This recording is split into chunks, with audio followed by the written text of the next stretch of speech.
थोड़े लोगों को आपत्तिजनक लग रहे हैं, क्योंकि संस्थानों में जाति भेदभाव तो था ही नहीं, लेकिन इस बिल में लोगों को शंका पैदा कर दी है, खासतौर पे सामान्य जाति के छात्रों को। तो ये कानून जो है बहुत अच्छा साबित हो रहा है उन लोगों के लिए जो इस जातिवाद का शिकार हो रहे थे।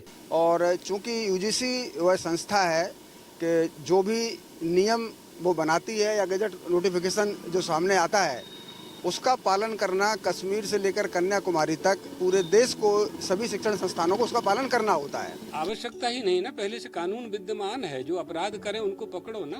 जाति के आधार पर क्यों पकड़ रहे हो? आप अपराधी को पकड़ो। अपराधी तो कोई भी हो सकता है, कोई भी अपराधी हो सकता है, ब्राह्मण भी हो सकता है, क्षत्रिय भी हो सकता है, वैश्य भी हो सकता है, दूसरे भी हो सकते हैं। तो आप जाति के आधार पर उनको अपराधी क्यों सिद्ध कर रहे हो? अपराध करने वाले को अपराधी सिद्ध करो और पकड़ो उसको। पहले से कानून है इसके लिए। यदि विरोधाभास है तो मैं समझता हूँ ये शिक्षण संस्थानों के लिए अच्छा नहीं है। शिक्षण संस्थानों में वही कानून का लाया जाए, शिक्षण संस्थाओं में स्कूल हो, कॉलेज हो, या समानता की बात होती हो, ऐसा नहीं हो जिसमें असमानता हो, विभाजन की स्थिति निर्मित हो। यूजीसी बिल 2026 लागू हो गया है और इसे लेकर शैक्षणिक संस्थानों में तैयारियां शुरू हो चुकी हैं। ग्वालियर में जीवाजी यूनिवर्सिटी नेक से A++ विद्यालय है और इसके जो प्रोक्टर हैं प्रोफेसर SK सिंह काफ़ी सीनियर प्रोफेसर हैं, प्रोक्टोरियल बोर्ड से लंबे समय से जुड़े हैं, उनसे जानना चाहते हैं। सिंह साहब, जो अब यूजीसी बिल लागू हुआ है और अपन विश्वविद्यालय में उसका किस प्रकार में, किस रूप में उसको अमेंडमेंट करेंगे? उच्च शिक्षा संस्थानों में समता संवर्धन विनियम 2026 लागू हो गया, उसका गजट नोटिफिकेशन निकल चुका है। और चूंकि यूजीसी वह संस्था है कि जो भी नियम वो बनाती है या गजट नोटिफिकेशन जो सामने आता है उसका पालन करना कश्मीर से लेकर कन्याकुमारी तक पूरे देश को सभी शिक्षण संस्थानों को उसका पालन करना होता है और निश्चित रूप से सभी संस्थान उसका पालन करेंगे भी।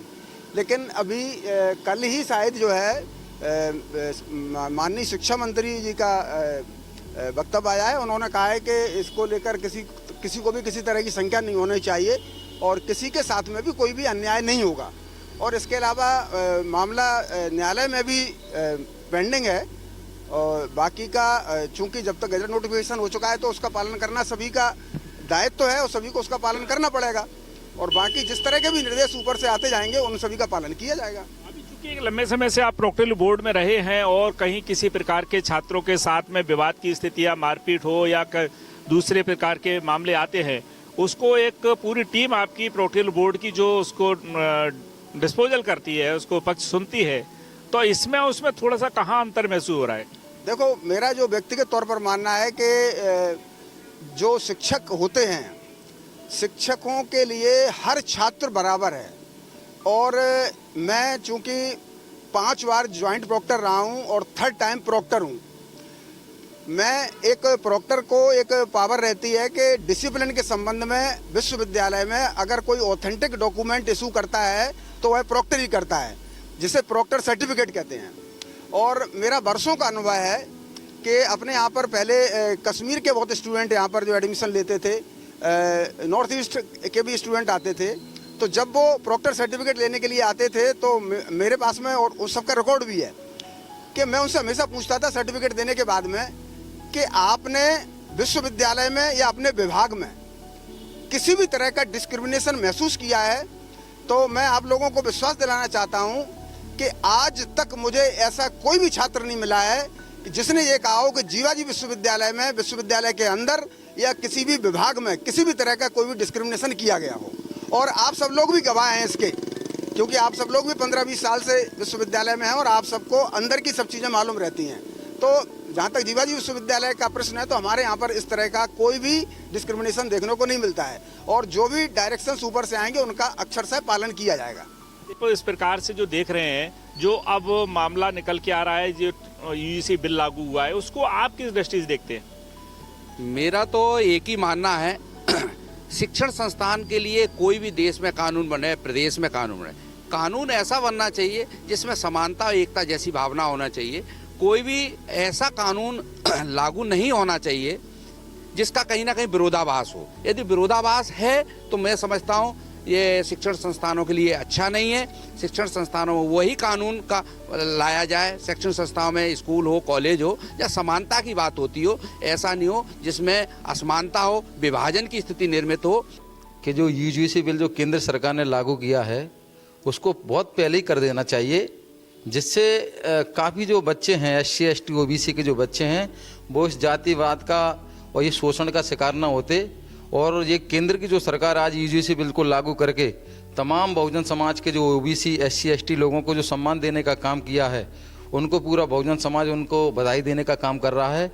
और यूजीसी बिल का विरोध वही लोग कर रहे हैं जिन्होंने इस बहुजन समाज को कभी सम्मान देना नहीं चाहा। आज देश में बात करें, जो शिक्षण संस्थान यूजीसी जो बिल पास किया है केंद्र सरकार ने, वो शिक्षा का स्तर बढ़ाने के लिए तमाम जो जातियां हैं, 57 वर्गों के लोग हैं, जो SC के हैं, OBC के हैं, उन लोगों के बच्चों के साथ, उन छात्रों के साथ जातिगत भेदभाव के कारण वो शिक्षा से वंचित हो जाते हैं, शिक्षण संस्थानों से वंचित हो जाते हैं, हायर एजुकेशन से अपनी शिक्षा को छोड़ देते हैं। तो ये कानून जो है बहुत अच्छा साबित हो रहा है उन लोगों के लिए जो इस जातिवाद का शिकार हो रहे थे।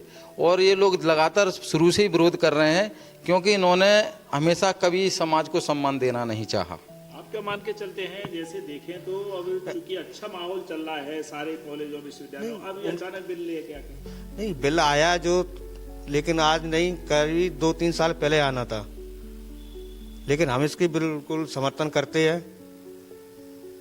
समर्थन करते हैं, बात ये आ रही है समर्थन कर रहे हैं, लेकिन जब शैक्षणिक संस्थान में माहौल पहले से अच्छा है तो बिल की क्या? माहौल अच्छा नहीं है। अगर माहौल अच्छा होता तो फिर इस बिल की जरूरत ही नहीं पड़ती। पायल तड़वी जैसे, रोहित बेमुला जैसे वो मरते नहीं ना फिर। तमाम ऐसे छात्र हैं, जैसे भाई ने कहा रोहित बेमुला, जो एक जातिवाद का शिकार हुआ, उसको इतना टॉर्चर किया गया कि उसे आत्महत्या पर मजबूर किया। पायल टांडव है, एक बिहार की लड़की है, लक्ष्मी पासी है, एक आप मध्य प्रदेश की एक आदिवासी लड़की है, उसका नेहा आदिवासी लड़की, उसके साथ जातिगत भेदभाव हुआ।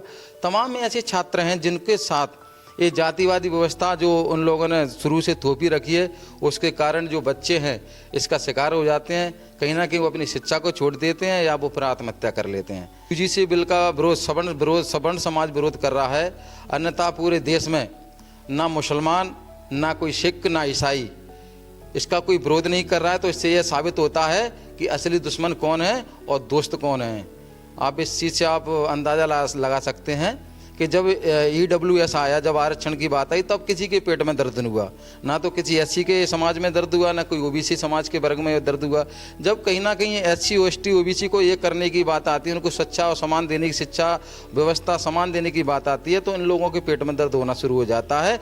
ये लोग कभी नहीं चाहते इनके बच्चे कभी पढ़ें और आगे बढ़ें। सवाल यह खड़ा होता है कि क्या विश्वविद्यालय में, शैक्षणिक संस्थानों में ऐसे कानून की जरूरत थी? सरकार ने यदि कोई फैसला लिया है तो क्यों सोच समझ के कुछ ना कुछ बड़े स्तर पर फैसला लिया है? इसके क्या परिणाम आएंगे और आगे कहाँ तक बात पहुँचेगी, ये भी हम आपको दिखाते रहेंगे।